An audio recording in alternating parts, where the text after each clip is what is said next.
इस वीडियो को देखने के बाद आपको बिल्कुल अच्छे से समझ में आ जाएगा कि भारतवर्ष की उन्नति कैसे हो सकती है। निबंध के अंदर भारतेंदु जी ने किन किन बातों का जिक्र किया है। अगर आप हमारे चैनल पर नए हैं तो इसे सब्सक्राइब जरूर कर लेना, क्योंकि मैं आप सब लोगों के लिए नेट जेआरएफ के अंदर लगे जितने भी निबंध है उसके लिए एक सीरीज लेकर के चला हूं। उसकी ये दूसरी वीडियो है। अगर आपने पहले वाली वीडियो नहीं देखी है तो वो भी देख लेना। उसका जो लिंक है आपको डिस्क्रिप्शन में मिल जाएगा, या फिर आप हमारे चैनल पर जाकर के देख सकते हैं। तो चलिए आज की इस वीडियो को शुरू करते हैं। ये जो निबंध है जिसकी आज हम चर्चा करने वाले हैं, ये भारतेंदु जी का दिया हुआ एक भाषण है जो लगभग 1884 के आसपास का है।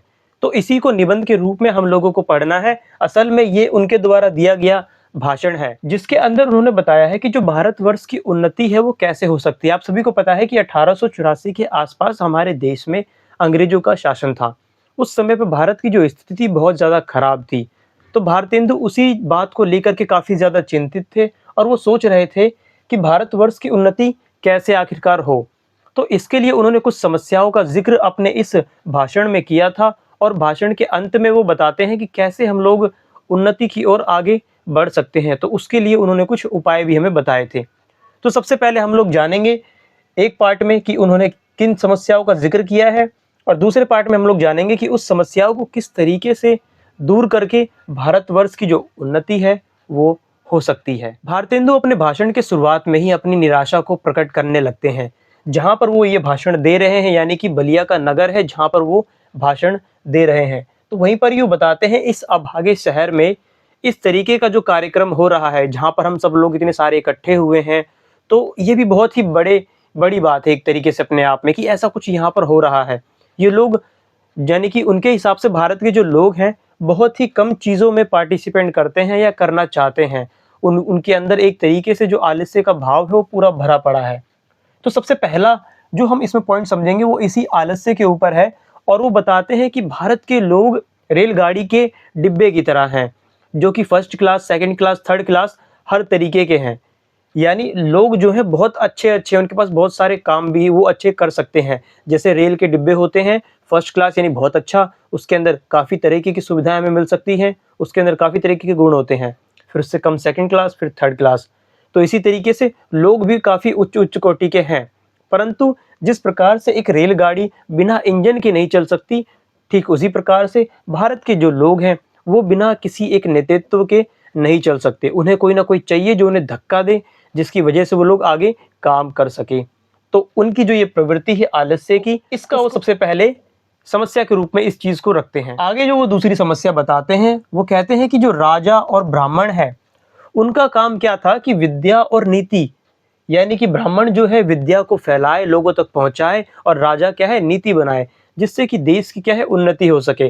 परंतु आज के जो राजा और जो ब्राह्मण है वो क्या है, उन्हें निकम्मेपन ने घेर लिया है। वो अपने इन कार्यों को नहीं कर रहे हैं, जिसकी वजह से भारत की ये दुर्दशा हो गई है।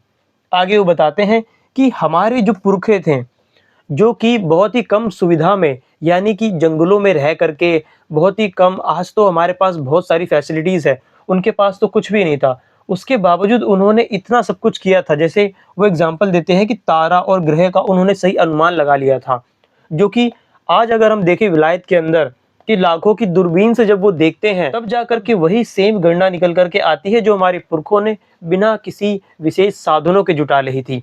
तो हम लोगों के लिए ये तो बिल्कुल लज्जा की बात होनी चाहिए कि हमारे पास इतनी सुविधा होने के बावजूद हम कुछ भी इनके जितना प्रोडक्टिव जो काम है नहीं कर पा रहे हैं। तो हमें अपने पुरखों से सीख लेनी चाहिए, वो यहाँ पर बताते हैं इस बात को। अगला जो पॉइंट बताते हैं वो है कि मनुष्य का जीवन पाने के बावजूद भी अगर किसी इंसान ने उन्नति नहीं की, कुछ अच्छा अपने जीवन में नहीं किया है, लोगों के लिए कुछ अच्छा नहीं किया, तो बहुत ही धिक्कार की बात है। और उससे भी बढ़ कर के अंग्रेजी राज का जो उसे एक तरीके से अंग्रेजी राज पाकर भी अगर उसने उन्नति नहीं की, जहाँ पर इतनी सारी जो सुविधा है अंग्रेजों के राज में, यानी अंग्रेजी राज के पाकर भी अगर हम लोग उन्नति अभी नहीं कर पाए तो आगे हम क्या करेंगे। तो बिल्कुल उन्नति हो ही नहीं सकती। अगर अंग्रेजों के राज में उन्नति नहीं हो रही तो आगे और नहीं होगी। और भारतेंदु के इसी प्रकार के कथन को लेकर के इन्हें राजभक्ति की ओर इनका झुकाव भी दिखाया जाता है। यहाँ पर आपको इस वाले कथन से पता लग रहा होगा। और आगे वो बताते हैं कि हमारे देश के बाहर जो गाड़ीवान होते हैं, जो गाड़ी वगैरह चलाते हैं, वो लोग भी अपना जो खाली समय उन्हें मिलता है थोड़ा सा भी, उसमें वो लोग प्रोडक्टिव करते हैं। यानी जब कोई सवारी वो लोग छोड़ते हैं, अगर कोई रास्ते में वो रुक गया, तो वहाँ पर जब उसे थोड़ा बहुत भी अगर टाइम मिलता है तो उसमें वो अखबार पढ़ लेता है या फिर कोई और प्रोडक्टिव काम करता है। परंतु हमारे भारत देश में ऐसा नहीं है। उसे अगर थोड़ा सा भी टाइम मिलेगा तो या तो वो गांजा सुलगाएगा, बीड़ी सुलगाएगा या फिर फालतू की बातें करता रहेगा। उसके अंदर वो कुछ ही प्रोडक्टिव नहीं करता है। इस प्रकार की समस्या का ज़िक्र भी भारतेंदु करते हैं।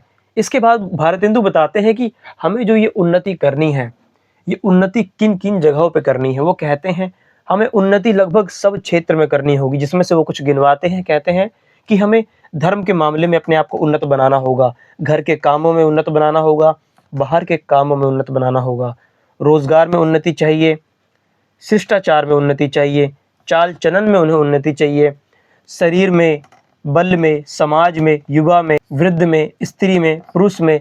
यानी कि कोई भी ऐसा हिस्सा हमारे समाज का नहीं छूटना चाहिए जहाँ पर क्या है हम लोग उन्नति ना कर पाए। हमें चारों तरफ से उन्नति करनी है, हर तरह से उन्नति करनी है, तभी भारतवर्ष की उन्नति हो पाएगी और इन सभी चीज़ों से हमें छुटकारा पाना पड़ेगा। इस निबंध के अगले पार्ट में भारतेंदु हमें उपाय बताते हैं।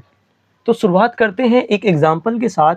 वो कहते हैं कि जब घर में हमला हो, आपका घर है उसमें अगर कोई हमला करता है, उस टाइम पर आप लोग क्या करते हैं कि किसी भी तरीके से उस व्यक्ति को मार पीट के बाहर भगाने की सोचते हैं और अपने घर की क्या है रक्षा करते हैं। ठीक इसी प्रकार से जो जो बातें हम लोगों की उन्नति में बाधा उत्पन्न कर रही है, उस सभी को हमें उखाड़ के फेंक देने की जरूरत है। तो इसी से रिलेटेड उनका एक कथन है कि इस समय जो जो बातें तुम्हारी उन्नति के पथ पर कांटा हो, उसकी जड़ खोद कर फेंक दो, कुछ मत डरो। तो यहीं पर ही वो दो चीजें कर रहे हैं। यहाँ पर हम कह सकते हैं कि वो अंग्रेजों के ऊपर भी हमला कर रहे हैं कि वो लोग हमारे देश में आकर के घुस गए हैं और हमारी उन्नति में बाधा भी डाल रहे हैं। या फिर अगर हम इसे इस वाले कथन से करेंगे तो देखने में लगेगा ही नहीं कि ये उनको कह रहे होंगे, पर कोई पता नहीं है कि ये अंग्रेजों को कह रहे हैं या फिर किसी और को कह रहे हैं। परंतु इसका जो एक दूसरा मतलब हम निकाल सकते हैं, बिल्कुल साफ निकलेगा, वो ये है कि ये जो समस्याएं हमारे अंदर पाई जा रही है, जिसकी वजह से हमारी उन्नति में बाधा पड़ रही है, तो उसको हमें उखाड़ के फेंक देना चाहिए। हम चाहे तो इसे अंग्रेजों के ऊपर भी रख के देख सकते हैं प्रतीक रूप में कि वो भी तो हमारे देश में आकर के हमला करा है, तो उनको भी उखाड़ने की बात की जा रही है। और जहाँ तक बात रही इस वाले कथन से कॉन्ट्राडिक्ट होने की, हो सकता हो उन्होंने इसलिए बोला हो ताकि उनके जो ये भाषण पे कोई आपत्ति अंग्रेज लोग ना जुटा पाए। और ऐसा भी हो सकता है कि ये जो है अंग्रेजों के बारे में ना कह करके केवल इन बुराइयों से दूर होने के लिए कह रहे हो। तो दोनों प्रकार की संभावनाएं इसके अंदर है। आगे भारतेंदु हरिश्चंद्र कहते हैं कि धर्म और नीति, इन दोनों को हमें एक करके चलना होगा। धर्म और नीति को जब हम लोग मिलाएंगे तो इससे जो हमारी उन्नति है वो बढ़िया रास्ते की ओर बढ़ेगी। ठीक अंग्रेज भी इसी नीति को अपनाते हैं। वो कहते हैं, अंग्रेजों की उदाहरण तो छोड़ो, हम अपने ही देश का उदाहरण ले लेते हैं। जैसे हम लोग व्रत करते हैं, व्रत करने से क्या है हम लोगों का जो शरीर है वो शुद्ध होता है। भारतेंदु जी इस चीज को बताते हैं। और इसी तरीके से वो आगे बताते हैं कि गंगा जी में जब हम लोग स्नान करते हैं तो सबसे पहले हम लोग अपने सिर पे पानी डालते हैं और उसके बाद पैर पर। तो ऐसा किस लिए करते हैं? ऐसा इसलिए करते हैं कि जो तलवे से जो गर्मी है वो हमारे सर तक ना चढ़े। ठीक इसी प्रकार से दीपावली जो हम मनाते हैं, उसका मनाने का भी रीजन ये रहता है कि चलो साल में एक बार क्या है सफाई अच्छे से हो जाती है। होली मनाने का कारण क्या है कि जो वसंत की वजह से हवा जो खराब हुई है उसको शुद्ध किया जा सके। पर बाद में वो कहते हैं कि इसको हम धर्म ना समझ करके समाज धर्म समझे। धर्म तो एक बड़ी परिभाषा हो जाती है जिसका अर्थ है कि परमेश्वर के चरण कमल का भजन करना ही क्या कहलाता है? धर्म कहलाता है। कि परमेश्वर को हम लोग याद करें और उन्हीं का भजन करें, ये धर्म है। बाकी जिनकी इन्होंने बात करी वो क्या है? समाज का धर्म है। इसी भाषण को आगे बढ़ाते हुए भारतेंदु कहते हैं कि धर्म शास्त्रों का हमें पुनः मूल्यांकन करना होगा और उसके अंदर जो चीजें सही है उनको हम लोग एक्सेप्ट कर लेंगे और जो चीजें गलत है उसे छोड़ देने की आवश्यकता है, जिसे उन्होंने कुरीतियां कहा, जिसकी वजह से समाज उन्नति नहीं कर पा रहा, पीछे जा रहा है, उन चीजों को हम लोग छोड़ देंगे, चाहे बेशक वो धर्मशास्त्र में ही क्यों ना लिखी हो। एग्जाम्पल देते हैं कि जैसे जहाज का सफर, यानी कि हम लोग जहाज का सफर करके अगर किसी दूसरे देश में जाते हैं अपने देश को छोड़ करके, तो वो एक तरीके से सही नहीं माना जाता था। तो इस चीज को हम लोग नहीं मानेंगे, हम लोग जहाज का सफर करेंगे। ठीक इसी प्रकार से विधवा विवाह को बुरा माना गया था, तो इसको भी हम लोग नहीं मानेंगे। वो बताते हैं कि लड़कों को छोटेपन में उनकी शादी कर देना, जिससे क्या है उनको उनके विकास का जो समय है नहीं मिल पाता है, ये चीज़ हमें नहीं करनी चाहिए, इसे भी छोड़ना पड़ेगा। और ठीक इसी प्रकार से उस समय की जो कुरीतियाँ थी उसको वो छोड़ने की बात करते हैं। इसी से ही क्या है हमारी जो भारतवर्ष की उन्नति है हो पाएगी। उसके बाद आगे वो कहते हैं कि सभी धर्म, जितने भी प्रकार के धर्म हमारे समाज में पाए जाते थे, वो कहते हैं कि हम सबको एक होना होगा, चाहे हिंदू हो, मुसलमान हो, जैन हो। क्योंकि एक बताते भी हैं कि एक एग्जाम्पल से आप समझ पाएंगे कि जब घर में आग लगे सब जेठानी यानी घर के सभी सदस्यों को क्या है आपस में जो कलह है ढा उसको छोड़ करके एक साथ आग बुझानी चाहिए। तो ऐसे ये जब कोई घर पे कोई मुसीबत आती है तो सब लोगों को अपने आपसी कलह को छोड़ करके इकट्ठे होकर के क्या है उस समस्या से लड़ना चाहिए। तो इस समय जो हमारे देश के ऊपर सबसे बड़ी समस्या है, चाहे वो अंग्रेज़ों की समस्या कहे या फिर इन कुरीतियों की समस्या कहे, जिसकी वजह से हमारा जो देश एक परिवार जो कि मुसीबत में पड़ा है, उसको हम लोगों को उससे दूर होने के लिए क्या करना पड़ेगा, हम सभी को एक होना पड़ेगा। और एक होने के बाद ही क्या है हमारी उन्नति हो पाएगी। आपस में लड़ाई बंद करनी होगी, तभी क्या है उन्नति हो पाएगी। तो इसलिए वो सभी धर्मों को एक होने की बात करते हैं। और अंत में अपने भाषण के वो कहते हैं कि ये जो विदेशी सामान है, हमारी जो छोटी-मोटी ज़रूरतें हैं, जैसे कि जो धोती है वो अमेरिकी धोती लोग पहन रहे हैं, कि जो धोती अमेरिका से बन के आ रही है उसका इस्तेमाल कर रहे हैं।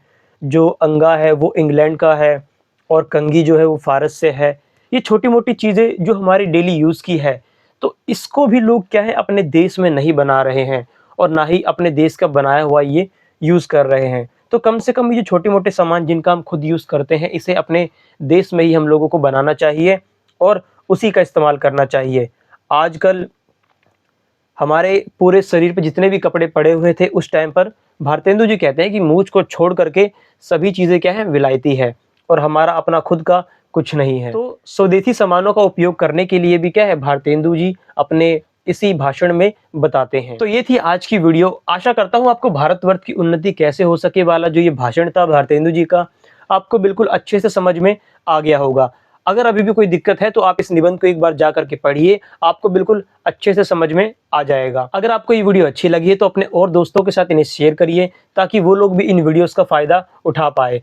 और इसी प्रकार के और निबंध आप लोगों के लिए आते रहेंगे, तो चैनल को सब्सक्राइब करना मत भूलना, बेल आइकन को ऑन कर लेना, जैसे ही मैं वीडियो डालूंगा आप तक पहुंच जाएगी। तो मेक श्योर कि आप इस चैनल को सब्सक्राइब कर लीजिए, आपको भविष्य में इस चैनल से बहुत मदद मिलने वाली है। मैं मिलता हूँ नेक्स्ट वीडियो में।